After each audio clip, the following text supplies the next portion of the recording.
Mula sa dambuhalang ahas na umatake sa helikopter ng mga sundalo noong World War II hanggang sa higanteng sawa na inaalagaan ngayon ng mga tao. Tampok sa video na ito ang mga pinakamalalaki, pinakamahabang ahas na naitala sa ating kasaysayan. Ako po si Roy Z and welcome sa Ken Thoughts. Kung hilig mo ang mga ganitong videos, mag-like at mag-subscribe para lagi kang updated sa mga susunod na upload. Sa mga itatampok natin sa episode na ito, alin kaya ang mga ahas na bibighani sa inyo?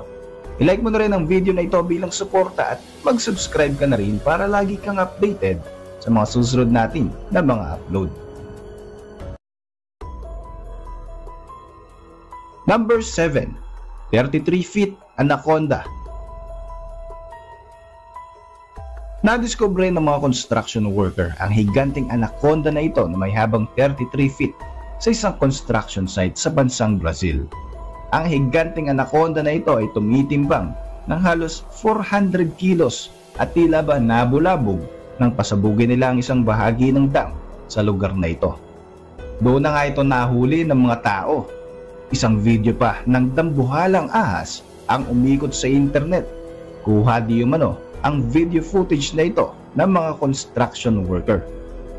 Makikita sa footage ang malaking ahas na nakatali sa isang crane gamit ang malaking kadena upang maiangat nila ito at maialis sa construction site.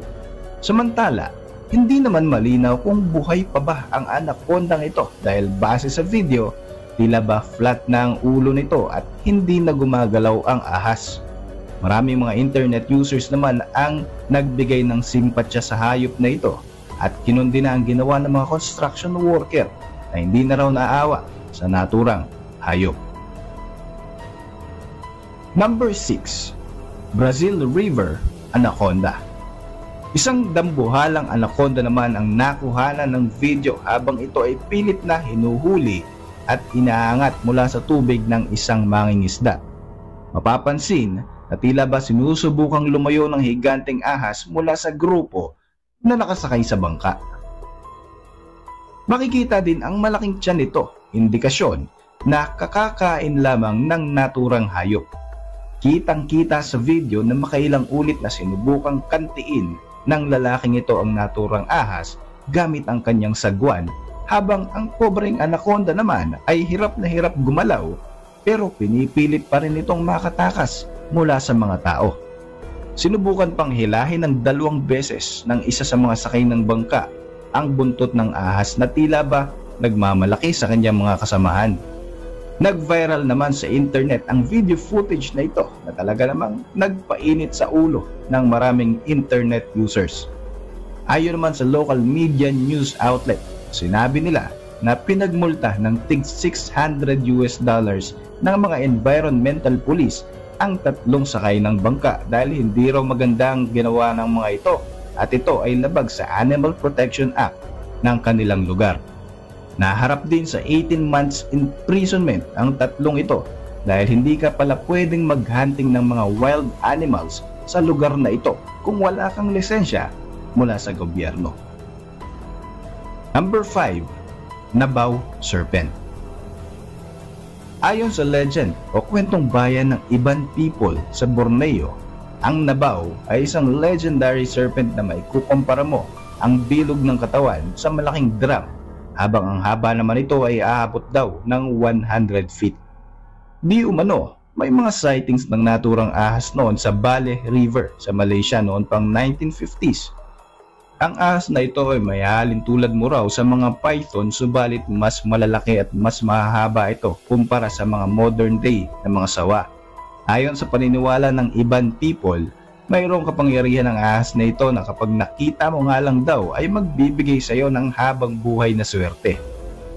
Ayon sa mga indigenous people na nakasaksi sa dambuhalang ahas na ito, binansagan nila itong nabaw dahil katulad ng mythical serpent na ito ang itsura ng hayop na kanilang nakita.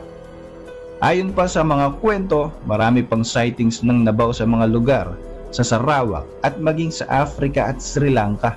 Noong January 2009 nga, habang lula ng isang helicopter at nagmo-monitor ng flood situation sa Hulu Rahang sa Sarawak, Malaysia, ang isang membro ng Disaster Relief Committee. Nakita niya ang isang dambuhalang sawa na tumatawid sa isang ilog. Kaagad niya itong kinuhanan ng larawan at ipinakita sa kanya mga kasamahan.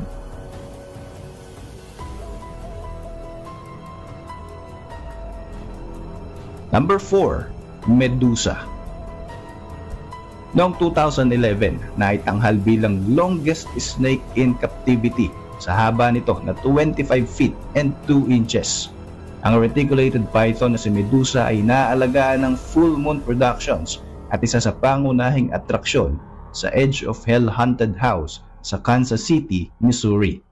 Nang sukatin ang haba ng ahas na ito, kinailangan pang hawakan ito ng 15 tao at ayon nga sa tala, aabot ng 159 kilograms ang bigat ng ahas na ito na patok sa ilang mga pumapasyal sa Edge of Hell Haunted House.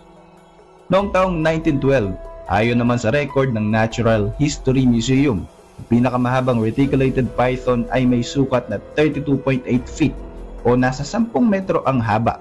Sa ngayon, wala pa rin nakakatalo sa record na ito. Samantalang si Medusa naman ay tinatayang 19 years old na at sa ngayon, wala pa rin nakaka-break sa kanyang record sa Guinness Book of World Record. Simula ng alagaan ng Full Moon Production ng ahas na ito, tanging mga rabbit, baboy at usa ang pinapakain sa kanya. Kayang-kaya raw nitong lunukin ang 18 kilos na usa nang walang kahirap-hirap. Domesticated ang ahas na ito kaya naman maraming mga bisita ng Edge of Hell ang malayang nakakalapit sa naturang hayop upang hawakan at magpapicture dito. Number 3. Longest snake in Malaysia.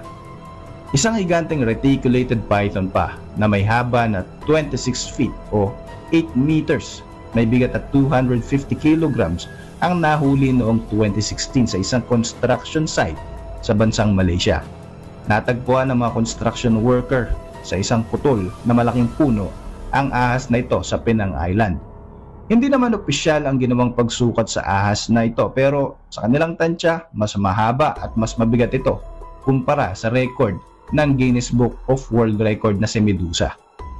Sa sobrang laking araw ng ahas na ito, may isang lokal ang naging interesadong bilhin ito sa halagang 10,000 Malaysian ringgit o mahigit sa 120,000 pesos pero hindi ito ibinigay sa kanya. Sa kasamang palad, pumanaw din ito kaagad 3 araw mula nang mahuli ang higanteng ahas habang siya ay nangingitlog. Ayon sa Malaysia Civil Defense Department, ikinulong muna ang ahas na ito pero siniguro nilang nabibigyan ng tubig at tamang pagkain. Gayunpaman, marami ang mga tao na naniniwalang hindi naalagaan ng maayos ang ahas na ito kaya na-stress ang reticulated python at posibleng nagpakamatay. Sa mga kumalat kasi ng mga video, makikita ang isa sa mga construction worker na sinipa pa ang ahas na ito. Isa pang lalaki ang makikita na nag-selfie kasama ang ahas pero may tali ito sa leeg. Ayon kay Raymond Hauser, isang snake expert, posibleng namatay ang ahas dahil sa internal injury. Hindi raw kasi mamamatay ng ganun-ganun na lang ang ahas na ito. Number 2. Titano Boa. Ang Titano Boa ang tinuturing na pinakamalaking species ng mga ahas na nabuhay noong Paleocene era. 60 milyong years na ang nakakalipas. Ayon kay Carlos Jaramillo, paleontologist sa Smithsonian Tropical Research Institute, ang average na haba ng ahas na ito ay umaabot ng 45 feet. Pero maaaring mas malalaki at mas mahahaba pa rito ang sukat ng mga extinct na mga ahas na ito. Nadiskubre ang labi ng Titano Boa sa isang coal mine sa Carrejon, La Guajira sa kagubatan ng Colombia taong 2002.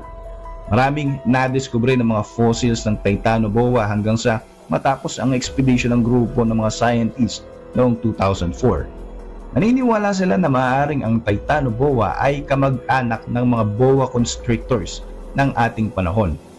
Base sa mga nadiskubring mga fossils, vertebrae at mga bungo ng Titano Boa, gumawa sila ng isang life-size replica ng naturang legendary snake at nakadisplay ito ngayon sa Natural History Museum. Number 1. Giant snake in Congo. Noong kasagsagan ng World War II, isang decorated high-ranking Belgian military officer na nagngangalang Remy van Lierde ang nag-claim na nakakita sila ng dambuhalang ahas na may haba na 50 feet habang lumilipad ang kanilang helicopter sa bahagi ng Katanga region sa Democratic Republic of I Congo. would say the snake I saw there was close to 50 foot. Close to 50 feet. I don't know if Pabalik na sana sila noon sa Camina Air Base nang mamataan nila ang naturang ahas, kaya inutusan niya ang kanilang piloto na umikot ulit upang imbestigahan kung ano ang kanilang nakita. Ayon kay Van Lierde, triangular ang hugis ng ulo ng ahas na ito. Nagtataglay din daw ito ng dark green at brown na kulay. Ayon sa kwento ng opisyal, sinubukan nilang lapitan ito pero tila hindi sila welcome sa higanting halimaw na nagtaas daw ng ulo nito ng tinatayang 10 feet at tila ba nakahandang umatake sa kanila anumang oras kung sila ay lalapit. Kaya naman, minabuti nilang wag nang lapitan ang naturang ahas at magpatuloy na lang sa kanilang kampo. Pero, isa sa kanyang mga kasamaan ang di umano'y kumuha ng larawan ng dambuhalang ahas. Ayon sa ilang mga experts, maaaring isang malaking African rock python ang nakita nila sa Congo. Pero dahil malayo nga ang pagkakakuha ng larawan, mahirap makuha ang actual na sukat nito. Ang mga ahas sa ating mga video ay talaga namang kakilakilabot dahil sa kanilang taglay na laki at haba. Alin sa mga dambuhalang ahas na ito ang tumatak sa inyong kaisipan? Para sa inyong mga reaksyon, mag-iwan lang ng komento sa ibaba ng video na ito. Muli, ako po si Roy Z at maraming salamat po sa patuloy at walang sawa niyong pagsuporta sa ating channel.